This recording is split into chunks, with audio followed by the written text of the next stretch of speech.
Welcome back to Tabletop Salt. I'm Ross, and today I'm going to look at the World Championship previews we saw at, well, frankly, 2 AM for me, so I wasn't watching them live, but I did have the overview afterwards, and there were some really cool, interesting models we saw, and I'd like to go over them now.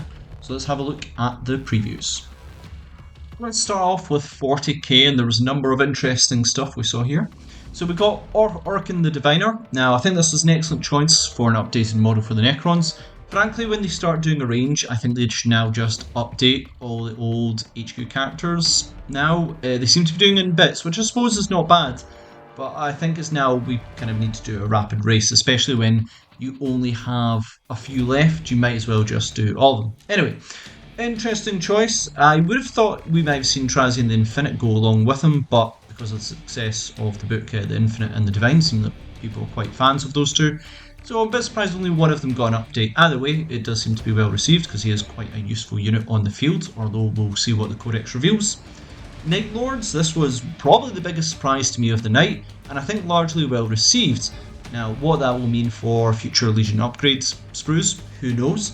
I think that's a great idea possibly to go forward, and I know a lot of Chaos fans are quite happy about it. Now, many people are upset that they weren't just unique models as such, but I do think down an upgrade sprue, if they can buy it individually, it might be really nice. How it will translate to other models in the Chaos range, I have no idea. I didn't really see a comment about that. Possibly the shoulder blades might go along well. Maybe the flayed flesh might do as well. Not too sure. But I do think visually, probably one of the better choices of the Legions to go with. I think if you went with Iron Warriors, it might have been a bit more dull. You don't get as much out of it. I am a big Iron Warriors fan. I think Night Lords was probably the great choice to go here, and I think they really nailed it quite well. Next up was Asmodai for the Dark Angels, unsurprising with the rumours that were flying about.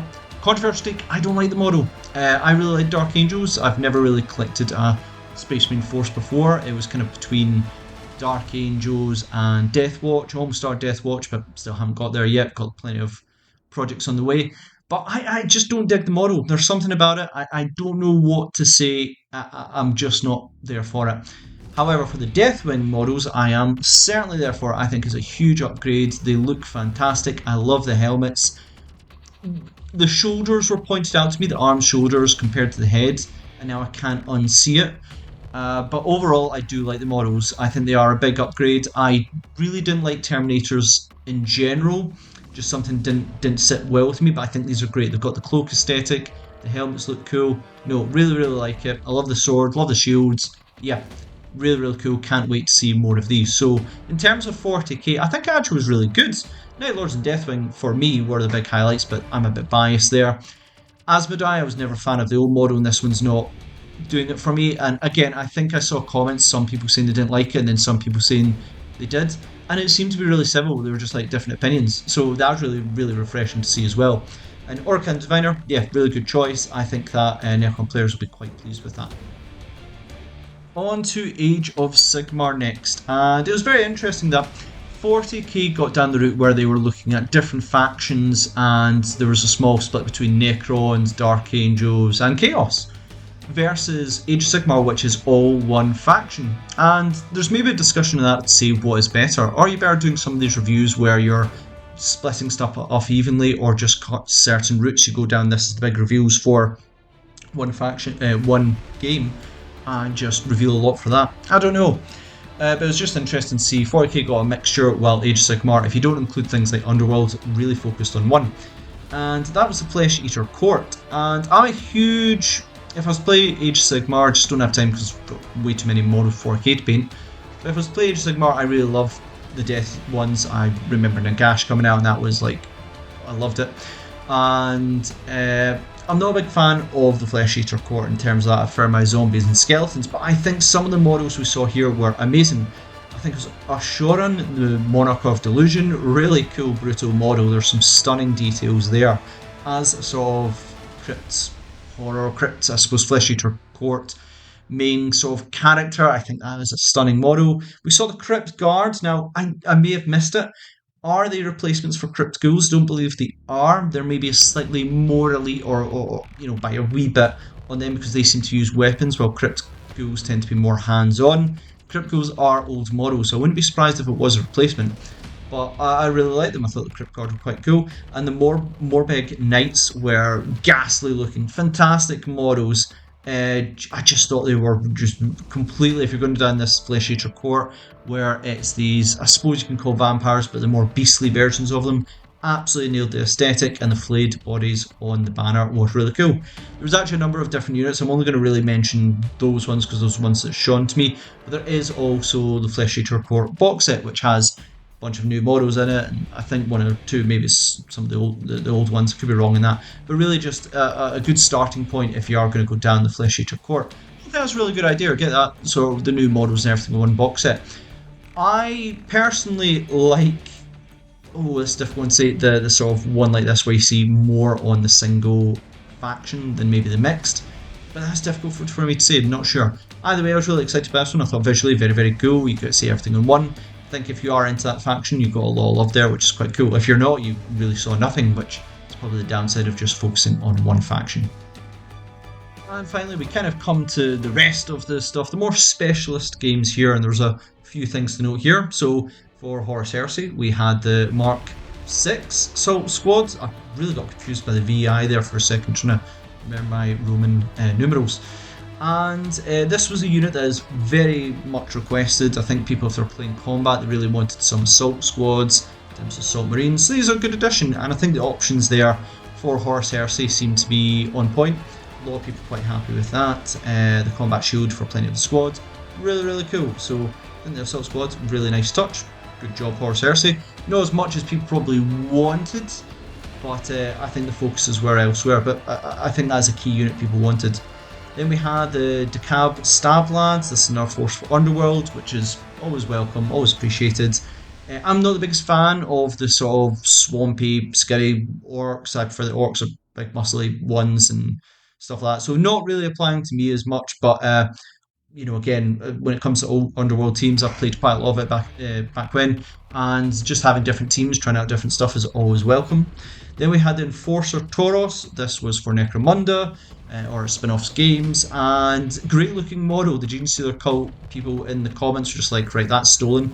So really nice to see some models when they can be used in different forces or different games. People have got ideas for it. So that's really, really cool. And so I think in that regard, it will do doubly as well in terms of sales, because it will apply to possibly, well, they won't use it directly, but they'll use it probably as kit bashing.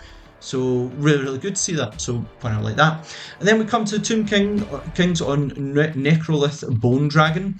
So I think it's a very good looking model. I don't know how I feel about it in its entirety. Some part of it I just really, really love. Some of it I just don't. Again, I'm probably more into the undead of the vampire side than I am into the Tomb Kings.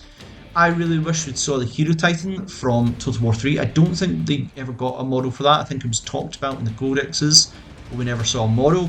Really all we get that, because I remember seeing that in the trailer for Total War. I was like, what is this thing? It's really, really cool. So they're going down a different route on that side. You know what? Get this in Total War as well as a new unit. That would be really, really cool. But I really want to see the Hero Titan. The other thing that really disappointed me is in the background of the video there was old skeleton warriors, and wasn't really happy about that. I think that we have to accept that it seems to be the HQs and some centerpiece models. We are getting updates, which I agree with. You know, Leader HQ, Lore was in 40k, not 4K in Old World. It's Lords and Heroes. I do believe the Lords and Heroes should get updates, especially we're going for a different timeline, so we're probably not going to have certain ones that are not born yet, more in the sort of Empire side there. But I do believe that HQs should be, Lords and Heroes should be updated, and I believe troops. I believe that for most of the games they do out. Get your HQs, get your troops most updated, and then the centerpiece, other elite ones, you can kind of work on back then, but because these sort of ones are going to be filling rank and file, I really think they need updated, so I was a bit disappointed to see Skeleton Warriors not getting updated there. That one disappointed me. But generally, yeah, when it came to specialist games, they did not seem to be the focus there, which is absolutely fine. Sometimes they are, sometimes they're not. It was really just really good to see a wee bit of addition for each of them. And that's it for my thoughts on the World Championship preview. Honestly, I thought it was a pretty good one. Stronger than the last one, but mainly because I might be a bit biased. There's a few things I like here. Seeing the Dark Angels get updated, especially their Legion-specific units, I think that's the way forward for Space Marines. We've now got around the general stuff, let's get Legion-specific, and because that's the reason why you play a lot of these factions, because they are Legion-specific, so it's good to see those troops getting a bit of love. Excited to see that going forward. You saw one character get updated, Necron Scud, and the sort of chaos coming from the left field with an upgrade sprue for Night Lords, which I think was a great choice. So I was a bit spoiled on that side, so maybe I'm being biased. Then we came to Age of Sigmar, and that really shows the difference between, do we show in these previews different factions a wee bit for everyone, or a wee bit for a few, or focused on one faction, one big group. I'm really intrigued to hear what people's thoughts are now, and it's something to think about, because do you keep everyone interested or disappointed by doing small amounts for multiple factions, or do you just have one base really, really excited because their stuff got shown, but then everyone else like, well, I didn't see anything about my forces at all and I'm not even remotely interested. Very, very interesting on that side. And then we had the previews for some of the smaller games, which is fine. In terms of Horus Heresy, Underworld, etc. Good to see a little bit of extra stuff in there just in terms of previews. What is your thoughts? Did you like the reviews? What do you think of the format when it comes to sort of big reviews for everyone, for one faction split between the others? I'm intrigued about that conversation. So thanks again, and we'll see you on our Tabletop Assault Battle Report.